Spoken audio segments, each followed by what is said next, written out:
Sana koyup çık. Tık. Bu ne? Tokşukuli. Kırkçıgılık oynaydı o. Kolunda oynat.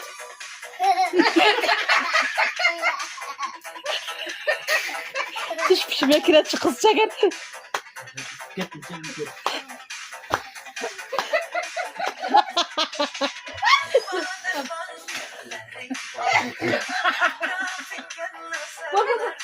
Bak çiledim.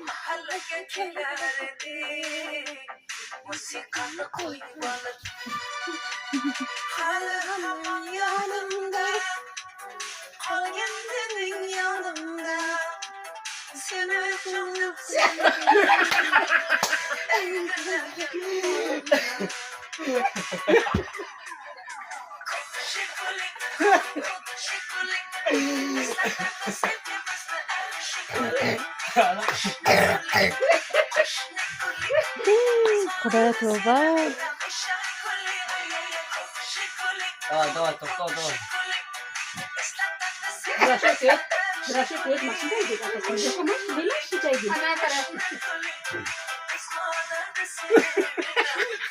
Hala birbirine değil. Birbirine değil.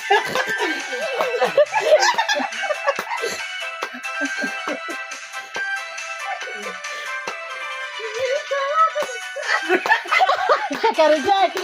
Çıkın gençler.